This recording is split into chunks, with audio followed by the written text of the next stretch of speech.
আজকে আমি শুরু করছি। শুরু করার আগে সরি যে ডিলে হয়ে গেল একটু, হয়তো টেকনিক্যাল প্রবলেমের জন্য। তো আমি তাহলে পয়জনিং এর বাকি যে অংশ আছে সেই অংশটুকু বলার আজকে চেষ্টা করছি। তাহলে প্রথমে হচ্ছে যে আমরা আজকে বলবো যে travel related poisoning. Travel related poisoning এটা হচ্ছে যে এখানে প্রথমে বলা হচ্ছে যে poisoning is an important health problem in Bangladesh, causing around 3 lakh episodes and around 2000 death per year.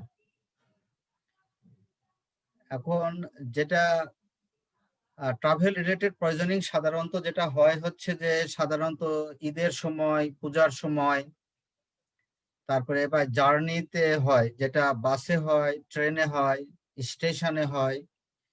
তো সাধারণত এটা কি এখন সাধারণত আগেকার দিনে ধুতুরা পয়জনিং এর মাধ্যমে এটা করা হতো জার্নির সময়।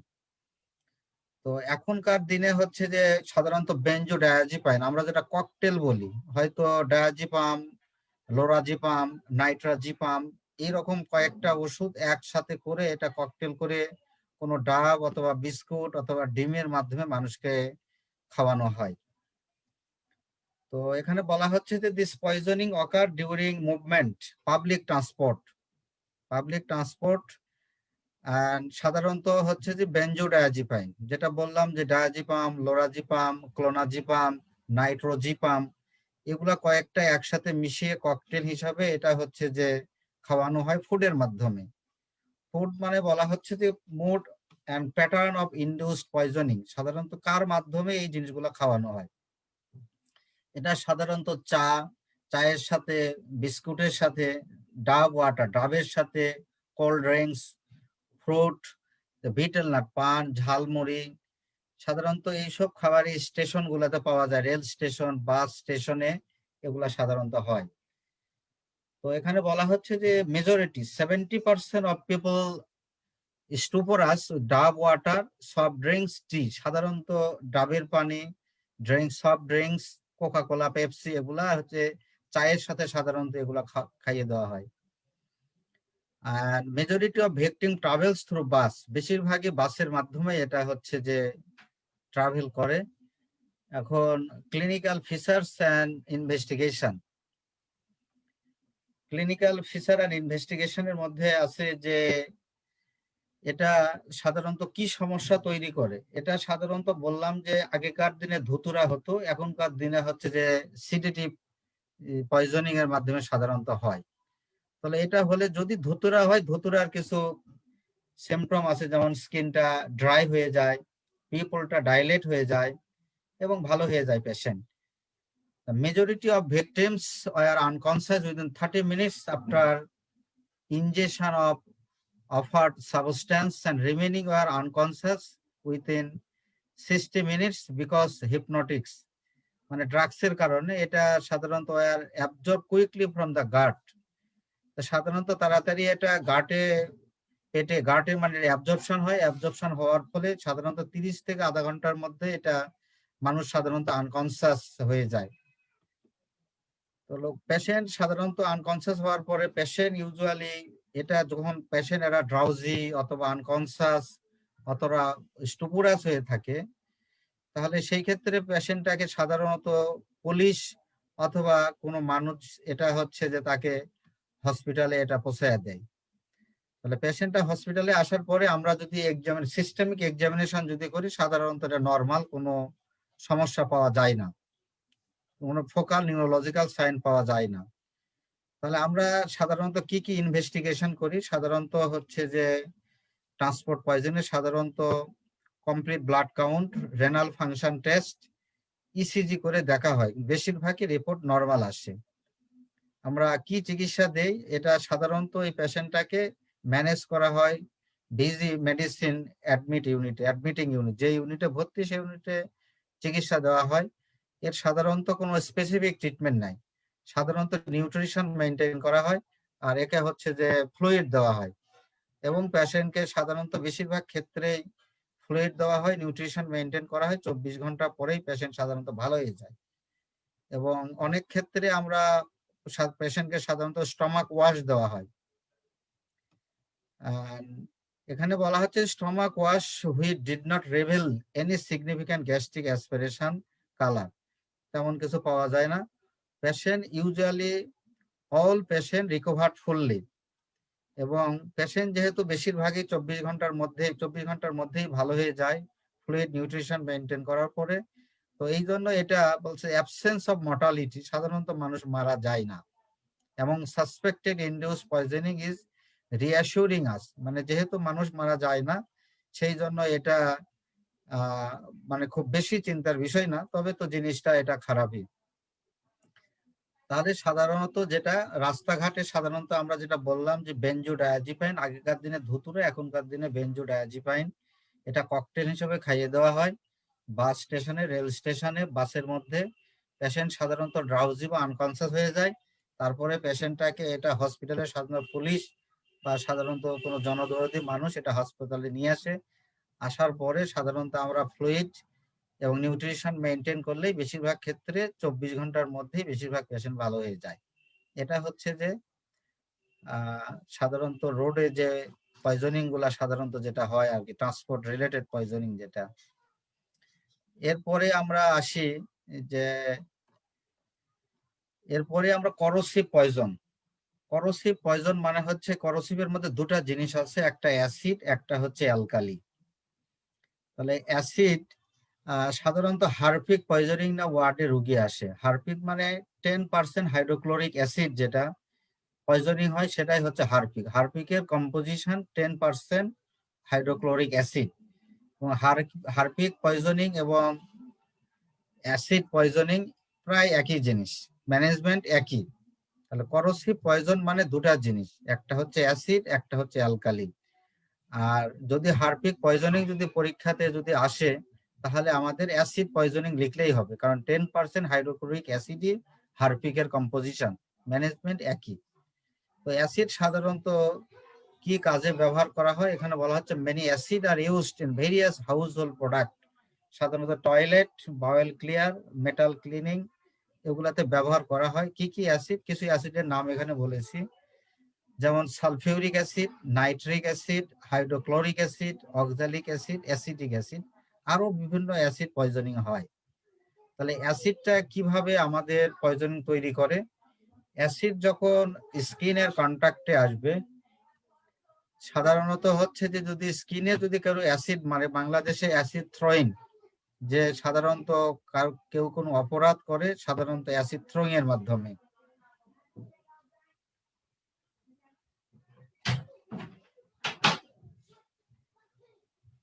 তো অ্যাসিড যেমন মানুষের ক্ষতি করার জন্য মুখে থ্রো করে, শরীরে থ্রো করে, এটাও একটা, সেটা তো ইচ্ছাকৃত অফেন্স। আর কেউ যদি সুইসাইড করার জন্য গায়ে যদি অ্যাক্সিডেন্টালি গায়ে পড়তে পারে বা সুইসাইড করার জন্য মানুষ খায় সাধারণত। তো সেই ক্ষেত্রে স্কিনে পড়লে কি হবে, স্কিনে পেইন হয়, স্কিনটা ব্লিস্টারিং হয়, ওই জায়গাটায় সোয়েলিং হয়, আলসারেশন হয়, নেক্রোসিস হয়, যদি স্কিনের কন্ট্যাক্টে আসে। কেউ যদি খেয়ে ফেলে, তাহলে খেয়ে ফেললে কি হবে, এটা সাধারণত immediate pain with pharyngeal oedema, ফ্যারিংসে ইডিমা হবে, বার্ন হবে, pain and mucosal oedema causes difficulty in swallowing, swallowing এর প্রবলেম হবে। যেহেতু এখানে ফ্যারিংস ইনভলভমেন্ট হয়, সেই ক্ষেত্রে হোসনেস, ভয়েস, টাইডর, রেসপিরেটরি ডিস্ট্রেস এবং ল্যারিঞ্জিয়াল ইডিমা হয়। আর এটা যদি ইসোফেগাস বা স্টমাকে চলে যায় অ্যাসিডটা, তাহলে ইসোফেগাস বা স্টমাকে পারফোরেশন হতে পারে, এবং এটা অনেক সময় অ্যাবডোমিনাল পেইন, ভমিটিং, ডায়রিয়া, হেমাটিমেসিস মেলে নেওয়া হয়। তো সেই ক্ষেত্রে বেশিরভাগ ক্ষেত্রে আমরা যেটা দেখি যে মুখের মধ্যে হচ্ছে যে ব্লিস্টার হয়ে যায়, মুখ ওরাল ক্যাভিটি থেকে ব্লিডিং হয়, ডিসপেজিয়া হয়, ভমিটিং হয়। সিভিয়ার ক্ষেত্রে ইসোফেগাস, স্টমাক পারফোরেশন হয়ে যায়। তাহলে এই ক্ষেত্রে আমরা কি চিকিৎসা দিতে পারি এটা অ্যাসিড পয়জনিং নিয়ে আসলে?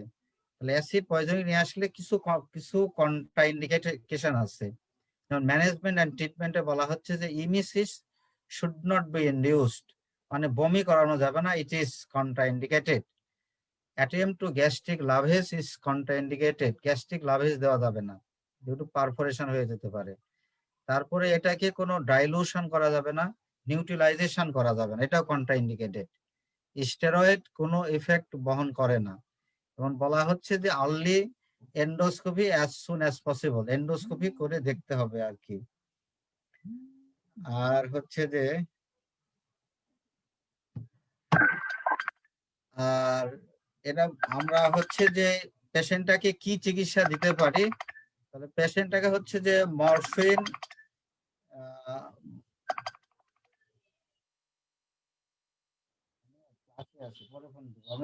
ক্লাসে আছে। তো এখানে আমরা সাধারণত ব্যথা কমানোর জন্য মরফিন বা ডাইক্লোফেনাক সোডিয়াম ইনজেকশন দিই ব্যথা কমানোর জন্য। এখানে কিছু বলা হচ্ছে যে ক্যালসিয়াম সোলেবল ক্যালসিয়াম ট্যাবলেট দেওয়া হয় যদি হাইড্রোফ্লোরিক অ্যাসিড যদি ইনজেকশন করে পেশেন্ট, এবং পেশেন্টকে বলা হয়, এবং এখানে বলা হয় injection if patient is able to swallow followed by IV injection দেওয়া হয় 10% ক্যালসিয়াম গ্লুকোনেট, এবং এর সাথে হচ্ছে যে ইনফিউশন করা হয় ডেক্সট্রোজ নরমাল স্যালাইনে। আর এখানে পেশেন্টের যদি রেসপিরেটরি কোনো প্রবলেম হয় তাহলে অক্সিজেন ইনহেলেশন এবং আর্টিফিশিয়াল রেসপিরেশন দেওয়া হয়।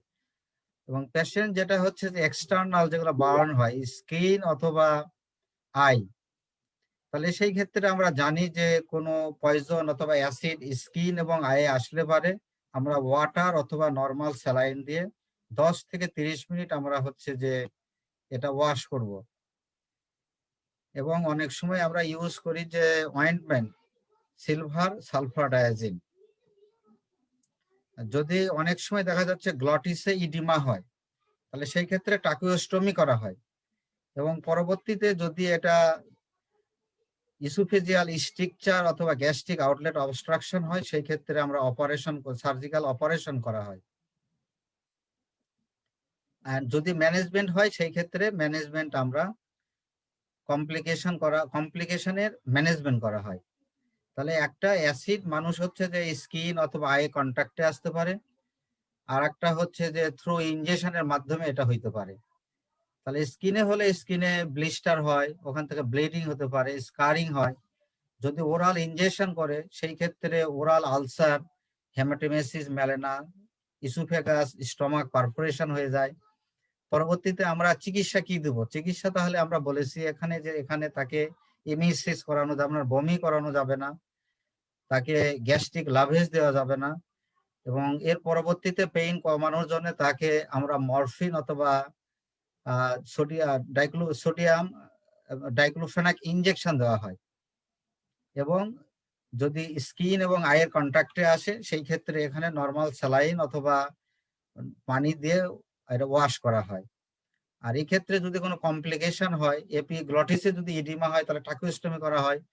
Long term complication oesophageal stricture gastric outlet obstruction যদি হয় সেই ক্ষেত্রে আমরা সার্জারি করে দিতে পারি। এটা এই হচ্ছে যে অ্যাসিড পয়জনিং নিয়ে আমাদের মানে হার্পিক পয়জনিং নিয়ে কমনলি আসে। আর অ্যালকালি পয়জনিং এটা একটা করোসিভ পয়জনিং। সাধারণত অ্যালকালি কি হয়, সোডিয়াম হাইড্রোক্সাইড সাধারণত ক্লিনার হিসাবে এটা ব্যবহার করা হয় বা ডিশ ওয়াশ হিসাবে। তো এটা যেটা হচ্ছে যে অ্যালকালিটা কি হয়, যে alkali damage to the oesophagus and may produce diffuse blood esophageal mucosal ulceration, sloughing with petechial hemorrhage throughout the whole mucosa and underlying tissues. এবং পরবর্তীতে এটা হচ্ছে যে perforation of gastric or intestinal wall less common, oesophageal perforation হয়ে গেলে এই অ্যালকালিটা এটা যদি লাংসে মিডিস্টিনামে আসে তাহলে মিডিস্টিনামে নিউমোনাইটিস হয় এটা। আর কার্ডিয়াক ইনজুরি হইতে পারে, টাকো ইসোফেজিয়াল ফিস্টুলা হয় এটা, অনেক সময় মেটাবলিক অ্যাসিডোসিস হয়। এবং এটা যদি এক্সপোজার, যদি এটা অকুলার কোনো এক্সপোজে আসে অথবা যদি ডার্মাল কন্ট্যাক্টে আসে সেই ক্ষেত্রে তারও চিকিৎসা দিতে হবে। তাহলে মূল হচ্ছে যে স্কিনের কন্ট্যাক্টে আসতে পারে, আইয়ের কন্ট্যাক্টে আসতে পারে, কেউ ইনজেকশন করতে পারে।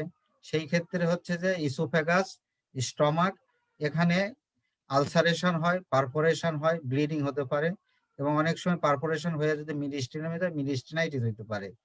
তাহলে এই ক্ষেত্রে চিকিৎসা কি করব? চিকিৎসা আগে যেটা আমি বলেছি যে একই কথা, যে ডাইলুশন, নিউট্রালাইজেশন, ইন্ডুস, ইমিসিস, মানে তার বমি করানো যাবে না, নিউট্রালাইজেশন করা যাবে না, যে অ্যাসিড খেয়েছে আমি অ্যালকালি খাওয়া দেই, অ্যালকালি খেয়েছে অ্যাসিড খাওয়া দেই, এই ক্ষেত্রে কোনো নিউট্রালাইজেশন করা যাবে না, গ্যাস্ট্রিক লাভেজ দেওয়া যাবে না, গ্যাস্ট্রিক অ্যাসপিরেশন করা যাবে না।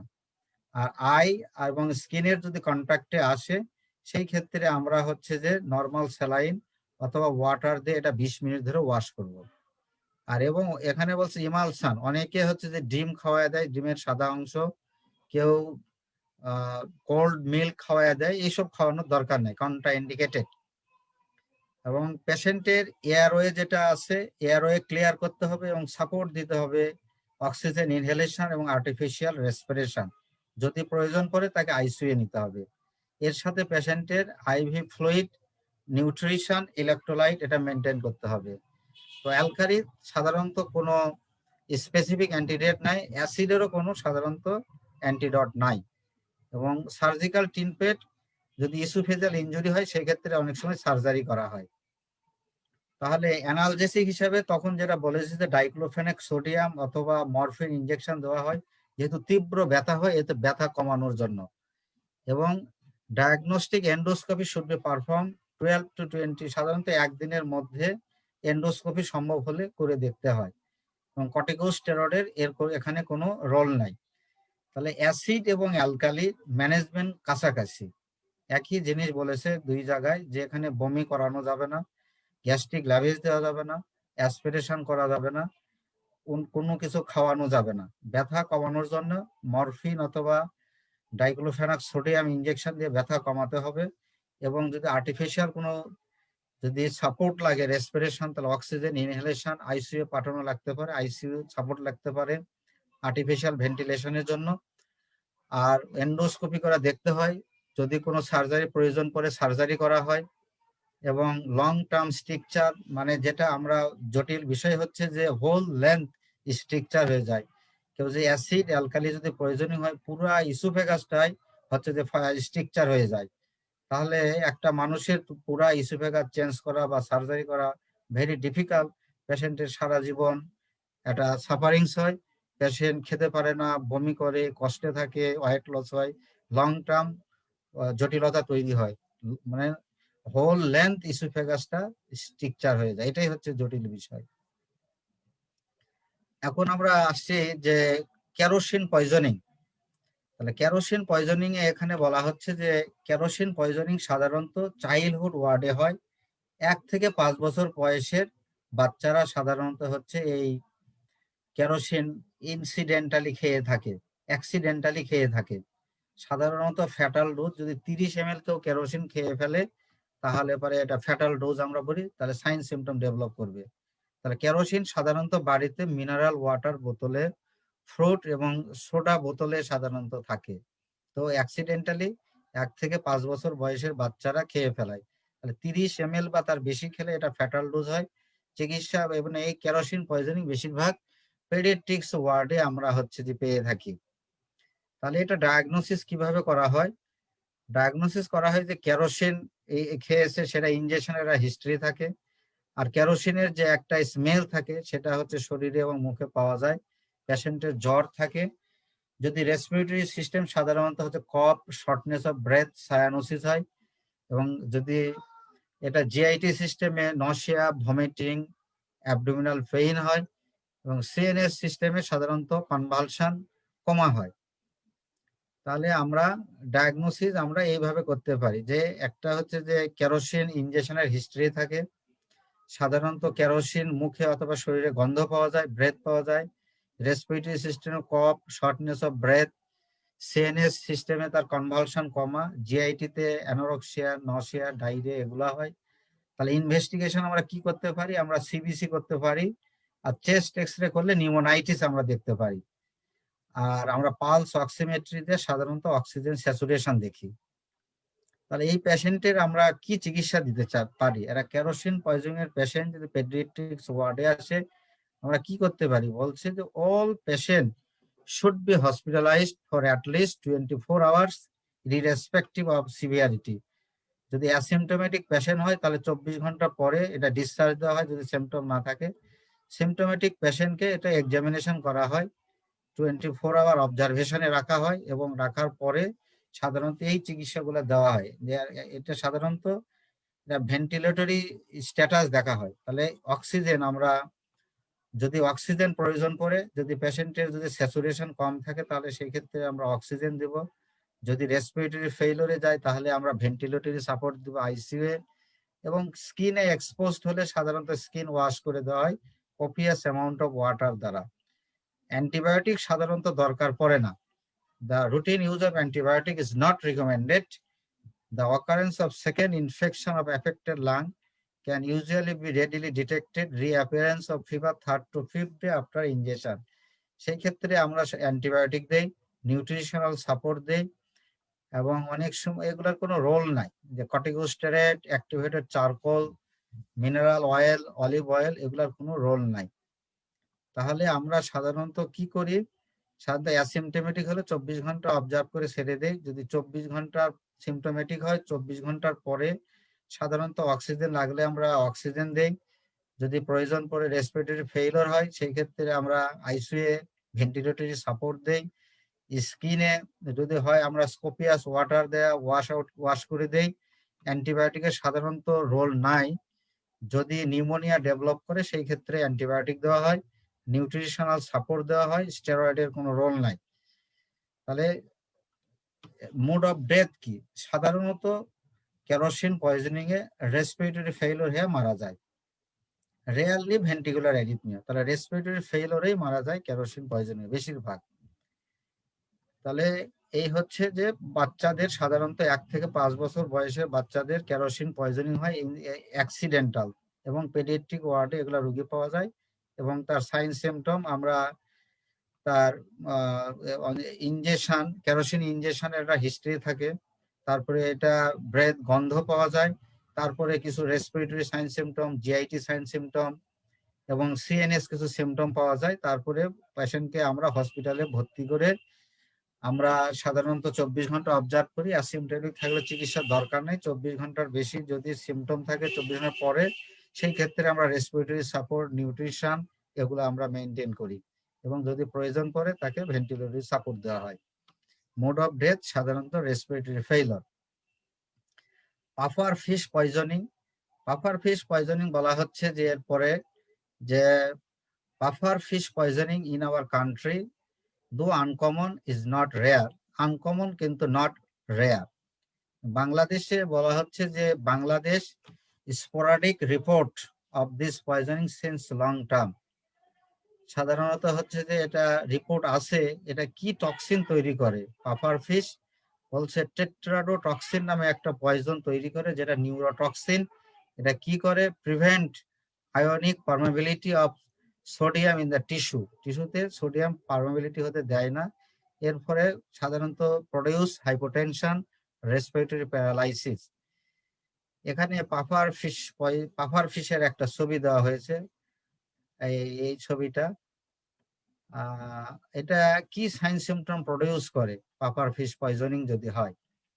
তাহলে onset of the poisoning is very rapid, occurring 5 to 15 minutes of taking food containing fugu fish. Fugu fish মানে এই পাফার ফিশের আর একটা নাম আর কি। Sign symptom and severity depend upon the amount of injection, the type of fish and season of the year. এটা সাধারণত peculiar taste sensation পাওয়া যায়, এর সাথে স্যালাইভেশন হয়, headache, abdominal pain, nausea is common but vomiting uncommon. Vomiting সাধারণত হয় না। তাহলে কি হয়? Nausea, abdominal pain, peculiar taste sensation এবং মার্ক স্যালাইভেশন হয়। পেশেন্টের আরো সমস্যা হয়, হাইপক্সিক হয়ে যায়, unable to speak and move to response to stimuli, and patient remain conscious very late stage.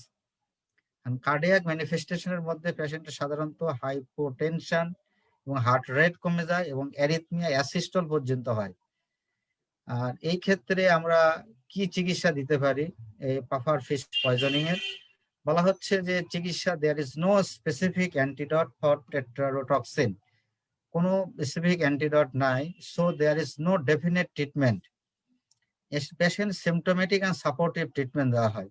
Respiratory support is mostly given to prevent respiratory failure and removal of the unabsorbed poison by gastric lavage by 2% sodium bicarb, and solution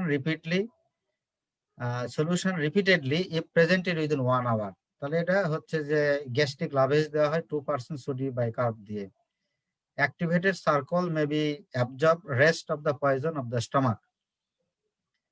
এরপরে আমরা যদি প্রয়োজন পড়ে যে artificial respiration with oxygen inhalation by mask mild cases, এবং if respiratory distress persists, patient may require direct ventilatory support and sedative. Purgation and forced diuresis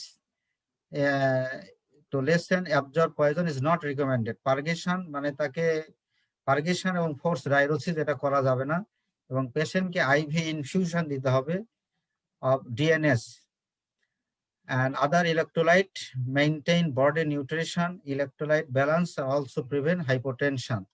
তাহলে পেশেন্টকে হচ্ছে যে সোডিয়াম বাইকার্ব এবং গ্যাস্ট্রিক লাভেজ দেওয়া হয় অ্যাক্টিভেটেড চারকোল দিয়ে, রেসপিরেটরি সাপোর্ট দেওয়া হয় এবং আইভি ফ্লুইড দেওয়া হয় যেন শকে না যায়, নিউট্রিশন মেনটেন করা হয়।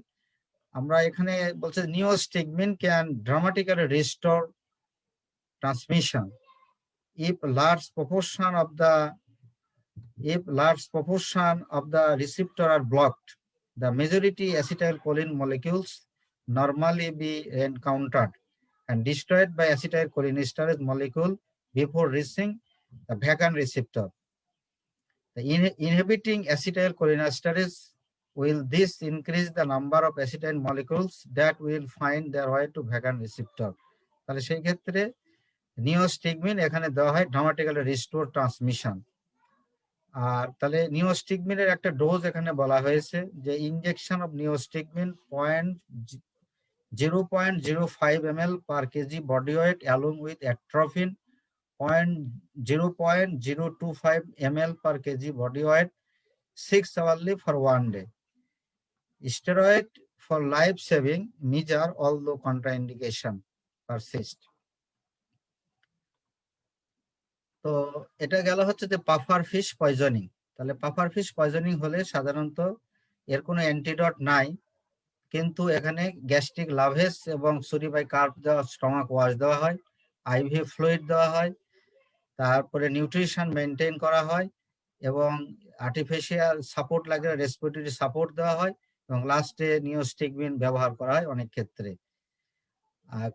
এরপরে আমরা ধুতুরা পয়জনিং। ধুতুরা পয়জনিং আজকাল খুব কম দেখা যায়।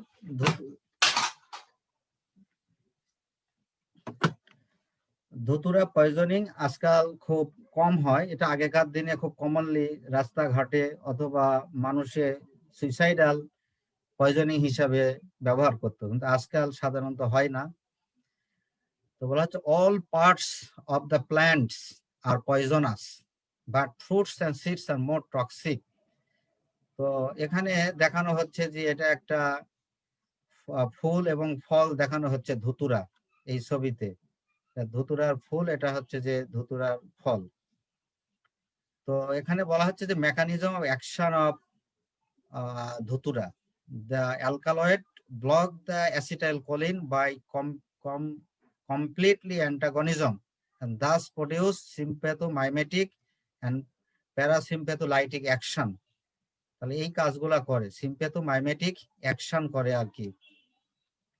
তাহলে এটা হচ্ছে ফুল আর ফল, এখানে কি কি প্রডিউস করে। ধুতুরা পয়জনিং যেটা বললাম যে আজকাল খুব কম ধুতুরা পয়জনিং হয়। লোকাল কন্ট্রাক্ট প্রডিউস, যদি গায়ে ঠেকে তাহলে স্কিন কন্ট্যাক্টে আসলে পারে skin rash with itching and dermatitis. when taken orally তাহলে সেই ক্ষেত্রে কি হয়, bitter taste, dryness of the mouth, difficulty deglutition, talking difficulty, dyspepsia, vomiting, burning pain in the stomach and throat, dry hot skin with temperature raise, congested eye red conjunctiva, drowsiness, delirium, purposeless talkativeness and restlessness, এগুলা sign symptom তৈরি করে patient খাওয়ার পরে। তাহলে আমরা চিকিৎসা কি করতে পারি? ধুতুরা পয়জনিং এ, ধুতুরা পয়জনে স্টমাক ওয়াশ দেওয়া হয় with plain water if patient presented within 1 hour of intoxication. Respiratory distress থাকলে পারে সেই ক্ষেত্রে আমরা cleaning of the airway, respiratory এয়ারওয়েটা ক্লিন করা হয়। স্পেসিফিক অ্যান্টিডট পাইরিডোস্টিগমিন, এটা 0.5 milligram to 1.5 milligram of 1.5 milligram 1 milligram 0.5 থেকে 1 মিলিগ্রাম সাবকিউটেনিয়াস অ্যান্টাগনিস্ট ডোজ। তাহলে এখানে পাইরিডোস্টিগমিন ব্যবহার করা হয়, পোস্টিগমিন এখানে ব্যবহার করা হয় ইফেক্টিভ, এবং এটা হচ্ছে লেস টক্সিক। পাইলোকার্পিনও ব্যবহার করা হয় এখানে। তাহলে এখানে তাহলে স্টমাক ওয়াশ দেওয়া হয় প্লেন ওয়াটার দিয়ে। তারপরে হচ্ছে এখানে ব্যবহার করা হচ্ছে যে অ্যান্টিডট ফাইসোস্টিগমিন, হচ্ছে পোস্টিগমিন, এটা অ্যান্টিডট হিসাবে ব্যবহার করা হয়। আর delirium can be treated with short acting barbiturate. Patient খুবই এক্সাইটমেন্ট থাকে, খুবই রেস্টলেসনেস থাকে, সেই ক্ষেত্রে প্যারালডিহাইড দিয়ে তাকে সিডেট করা হয়। আর হাইপার পাইরেক্সিয়া থাকলে পারে আমরা জানি যে কোল্ড স্পঞ্জিং, তাহলে তাকে কোল্ড স্পঞ্জিং করতে হবে এবং অ্যান্টিবায়োটিক ড্রাগ প্যারাসিটামল দেওয়া হয়, রেক্টালি অথবা ওরাল রুটে দেওয়া হয়। টেম্পারেচার যেহেতু হাইপার পাইরেক্সিয়া থাকে, স্পঞ্জিং প্যারাসিটামল দিয়ে টেম্পারেচার কমানো হয়। আর যেহেতু পেশেন্ট বেশি এক্সাইটমেন্ট হয়ে থাকে সেই ক্ষেত্রে প্যারালডিহাইড দিয়ে কুল করা হয়। এবং patient light diet, mainly liquid বা সেমি লিকুইড, এবং ইউরিনারি রিটেনশন হয় সেই ক্ষেত্রে হচ্ছে যে ক্যাথেটারাইজেশন করা হয় রিটেনশনের জন্য। এছাড়া এগুলা আজকের কথা বললাম। আর এছাড়া আরো কিছু আমাদের ওয়ার্ডে কমনলি যেটা পায় আর কি, প্যারাকুয়েট পয়জনিং। প্যারাকুয়েট মানে হার্বিসাইড। বাংলাদেশ যেহেতু কৃষি প্রধান দেশ, তাহলে সেই ক্ষেত্রে গ্রামগঞ্জে যে কৃষি কাজ হয়, কৃষি কাজে জমিতে যে ঘাস জন্মে ক্ষেতের মধ্যে, এই ঘাস মারার জন্য হার্বিসাইড হিসাবে প্যারাকুয়েট ব্যবহার হয়। প্যারাকুয়েট পয়জনিং এখন যেমন অফিসি পয়জনিং, তেমন আমরা মেডিসিন ওয়ার্ডে এখন প্যারাকুয়েট পয়জনিং পাচ্ছি। তো প্যারাকুয়েট পয়জনিং হলে সাধারণত কি হয়? সাধারণত অ্যানোরক্সিয়া হয়, ভমিটিং হয়, অ্যাবডোমিনাল পেইন হয়, এবং রেসপিরেটরি সিস্টেমে সাধারণত নিউমোনাইটিস হয়, ফাইব্রোসিস হয়, রেসপিরেটরি ফেইলার হয়। তো এই ক্ষেত্রে আমরা পেশেন্টকে সাধারণত ওয়ার্ডে সাপোর্টিভ ট্রিটমেন্টের সাথে সাইক্লোফসফামাইড এবং মিথাইল প্রেডনিসন দেওয়ার চেষ্টা করি। তবে বেশিরভাগই পেশেন্ট হচ্ছে যে মারা যায়।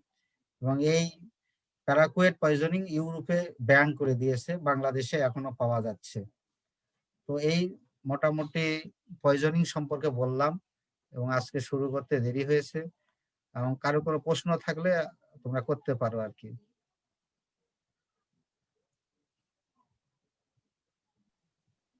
আসসালামু আলাইকুম। ওয়ালাইকুম আসসালাম। শোনা যাচ্ছে?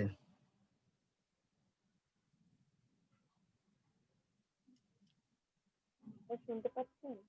হ্যাঁ, শুনতে পাচ্ছি। জি স্যার।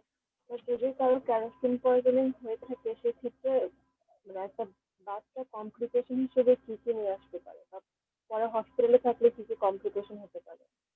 কমপ্লিকেশন যেটা কেরোসিন পয়জনিং এ বলা হয় যে নিউমোনাইটিস হয়, কেমিক্যাল নিউমোনাইটিস। নিউমোনাইটিস মানে লাংসে কেমিক্যাল নিউমোনিয়া হয়, পরবর্তীতে রেসপিরেটরি ফেইলিওর হয়, অ্যারিথমিয়া হয়ে মারা যায় আর কি।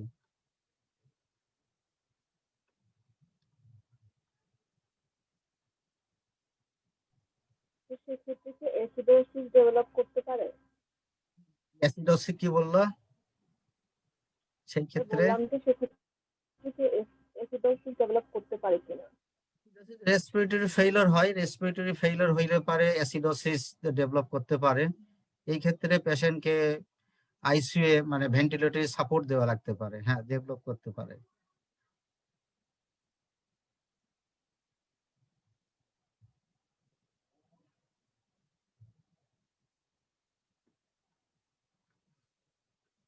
আর কারো কোনো প্রশ্ন?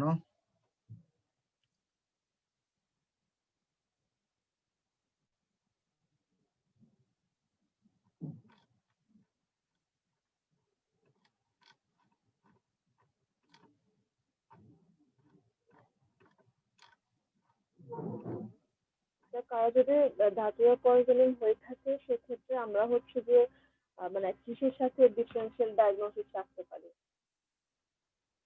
ধুতুরা পয়জনিং যেটা হয় আর কি, আহ, সেটার ডিফারেন্সিয়াল ডায়াগনোসিস আমরা যে জিনিসগুলা, যে আদার্স যে পয়জনিং আছে যেগুলো আর কি, আদার যেগুলা যে পয়জনিং আছে, যে ড্রাগস, যেগুলা ড্রাগস হতে পারে, যেমন যারা এই যে কোকেন খায়, কোকেন খেলে পরে অনেক সময় এইরকম হচ্ছে যে এক্সাইটমেন্ট নিয়ে আসে, বা ইয়োবা পয়জনিং, যারা ইয়োবা পয়জনিং করে বা কোকেন পয়জনিং করে, তাহলে সেই ক্ষেত্রে, বা যেটা এই যে হিরোইন যারা খায়, তাহলে সেই ক্ষেত্রে তারা এইরকম এক্সাইটমেন্ট এবং হচ্ছে অ্যাগ্রেসিভ বিহেভিয়ার নিয়ে ওয়ার্ডে আসে।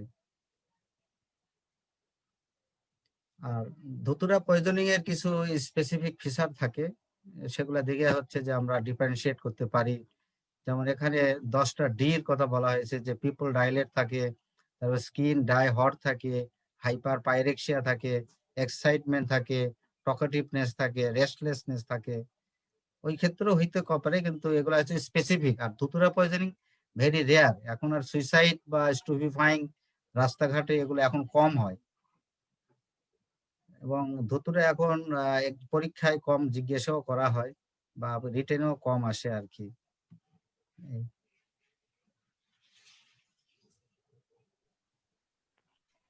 আমরা জানি যে এটাকে হচ্ছে স্টুপিফাইং এজেন্ট বলা হয়। এটা ছাড়া তার কোনো কিছু আছে যেটাকে হচ্ছে স্টুপিফাইং এজেন্ট বলা হয়? হ্যাঁ, স্টুপিফাইং এজেন্ট বলা হয় ধুতুরা পয়জনিংটাকে, হ্যাঁ।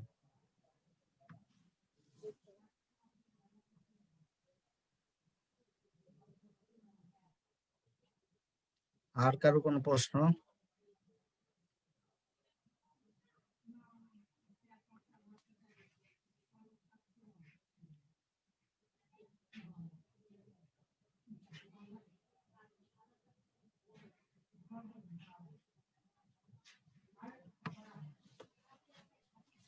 না স্যার, আর কোনো প্রশ্ন নেই।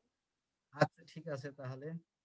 তাহলে কারো কোনো প্রশ্ন না থাকলে সবাইকে ধন্যবাদ জানিয়ে আমি আজকের মনে এখানেই শেষ করছি। আর কারো কোনো যদি প্রশ্ন বা জিজ্ঞাসা থাকে, যদি কেউ এই যে মেসেঞ্জার গ্রুপে কেউ যদি কোনো প্রশ্ন করে, তাহলে আমি উত্তর ওখানেও দিতে পারবো আর কি। যে আমি তো মোটামুটি পয়জনিং সম্পর্কে 3টা ক্লাসে বলেছি। পয়জনিং বেশিরভাগ মানে পড়াশোনা কম হয়, এই বিষয়টা নিয়ে পড়াশোনা কম হয়, এবং পয়জনিং এ বাংলাদেশের ন্যাশনাল গাইডলাইন আছে, WHO এরও গাইডলাইন আছে। তো তো সেই ব্যাপারে আর পয়জনিংটা পড়াশোনা একটু কম হয়, কিন্তু ওয়ার্ডে আমরা কমনলি এই ওপিসি পয়জনিং, তারপরে স্নেক বাইট, তারপরে লাস্টে যেটা বললাম প্যারাকুয়েট, এবং সিডেটিভ পয়জনিং, যেটা হচ্ছে যে অ্যামাইটিপটালিন অথবা ডায়াজিপাম, তারপরে এই যে হারপিক পয়জনিং আমরা অহরহ পাই আর কি। তো এটা পড়াশোনা কম হয়। তো আর এই যেহেতু আমি 3টা ক্লাস নিলাম, এবং ক্লাসে অনেক জায়গায় আমি বলছি, বা এখানে লিখিত আছে, স্লাইড আছে। তো কারো কোনো যেহেতু গ্রুপও এটা তৈরি করা আছে, কারো কোনো পড়তে যে কোনো সমস্যা বা কোনো জিজ্ঞাসা, কোনো প্রশ্ন থাকলে গ্রুপে করলেও আমি হচ্ছে সময় মতো এগুলা উত্তর দেওয়ার চেষ্টা করব। তো সবাইকে ধন্যবাদ জানিয়ে আজকের মতো আমি এখানে আমার ক্লাস শেষ করছি। জি স্যার, আপনাকে অসংখ্য ধন্যবাদ স্যার। আসসালামু আলাইকুম।